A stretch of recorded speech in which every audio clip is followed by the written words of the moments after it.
I've been playing two games of late, Gloomhaven and Frosthaven, the latter one being the new variant, and for that reason Steam recommended a specific game to me called Sunderfolk.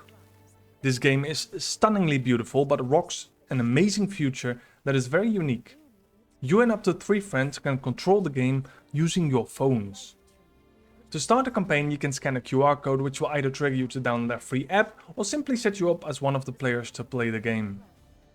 When everyone is ready, you get the option to start a game and set the difficulty, and afterwards you can create characters. You need at least 2 characters to play and have a maximum of 4 characters. This will affect the game greatly, as for example 2 characters will have less enemies in comparison to 4 characters. All these games are board game adaptations, and one can argue it is much more fun to play with friends in real life, but technically you still can, as you just need 1 screen and 4 phones for Sunderfolk. You start in a tavern where a rowdy penguin needs to be tossed out. For this you get a dash card that you can use to move towards and even push the penguin until it's thrown out of the establishment. After that, 1 or more ogres attack the tavern and you will get another card to defend yourself. This game is much more beginner friendly than for example Gloomhaven, where every character just gets a massive deck and you figure it out, where in this game you are slowly expanding your deck per character. This card has a combination of moving, attacking and possibly some utility like pushing, pulling or teleportation. These need to be executed in order in which they are put on the card, but you can skip or partly skip any of them. As you can see, the screen never needs to be touched, nor the mouse or anything else, just the phone controls everything and the screen acts accordingly. The navigation between the phone and the screen works flawlessly. As soon as you move your finger on the grid, the indicator on the screen moves with and tap again to confirm or tap on another place on the screen to cancel. After taking your reward and leaving the tavern, you are thrown into the first level. Here you need to defeat the enemies but also throw boulders into cavern to complete the mission. You are given another card to accommodate in this endeavor. Don't throw your allies in there, but dying is not permanent. You will respawn with half your health the next round. This makes the game borderline easy in my opinion, almost child friendly, but I assume this is where the developers are aiming for. Again, a chest will be available and for now all monsters and chests just drop gold.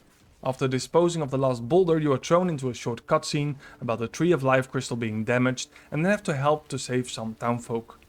In this mission you learn to hone your skills and you can interact early with the townfolk to let them go, or you can also do it after you dispose of the enemies, and I personally should have chosen the first option as one of my townfolks take heavy damage.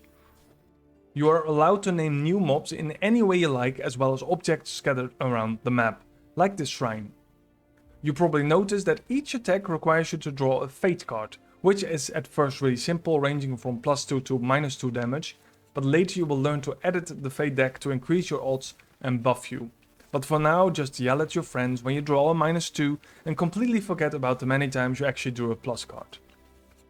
After the mission you visit the grove and talk to the tender, who hands you a seed for safekeeping and tells you the obvious. The town and the tree are in dire need of your help. You are also able to level up your character, which means new cards to play and some extra fate cards. This will help you make more and better choices. On your phone you can edit your fate deck with the fate cards you find. Unfortunately that doesn't mean you can just only add plus cards, but you also need the minus cards. But as you progress you can however add bonus effects to the fate cards, which will cause your attacks to always add a bonus effect to you or the target. You can also buy trinkets and other advantages in the market and equip them via the phone to your characters. But don't spend all your money right away, because the Grove Tender will give you free trinkets which you can use once per combat per character. Since the characters that loot gold in combat will also be the one keeping the gold, the post office offers you ways to trade with others, both items and gold. There is not much to do yet, but you can choose a new mission at the gates. This will help your characters become stronger and you could do some side quests to get familiar with the game and your new cards. The quest I took was to save a mining beetle, which I renamed to Beetle with an A because I can. Nearly all enemies have a passive and the ogres mainly boost attack and defense when an ally near them is damaged. But in this mission there were a lot of skeletons and when they die they become like a puddle and will recover within 2 turns unless damaged once more. This mission was also the first mission to drop items as well as gold, and plenty of it.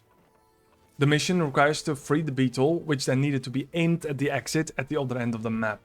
Another feature making it harder was reinforcements. New enemies would appear, but the beetle was fast and the mission was not too hard. After freeing the beetle, the owner was extremely happy and another level was obtained. Many interactions have very nice cutscenes and the whole game looks exceptionally polished and narrated. At this point you can talk to 3 NPCs in the town to work on your reputation, and this is important because the market also has some great items that specifically needs reputation rewards as currency. You can however talk to the quest givers and the tender separately, and this time a building can be built in town, the Oracle, which will allow a random card per character to be bought. You need to do more missions to be able to refresh all these activities. Since each character can only bring 3 cards, except for certain bonus cards, decisions need to be made which cards to hold and which to keep. You can edit the deck in the app as well. The aim is to improve the town and do more missions to make your character stronger and roll better. You'll be guaranteed to have a great time with friends, but solo play is fully supported as well. At first it feels really awkward to control everything on your phone, but I personally quickly didn't even look at the screen anymore, just had my hand resting on the screen and activate the movement automatically, and it even felt kind of satisfying to control the game with a touchscreen. I do recommend this game, especially if you have been thinking of buying a game like Gloomhaven, because this game will be a perfect stepping stone into the part of the world of tactical RPGs. If you enjoyed this review, please drop a like and subscribe. Stay tuned for more First Look weekly videos, which will drop every Saturday, and check out the channel for many more content like critiques and forgotten games. Thank you for watching.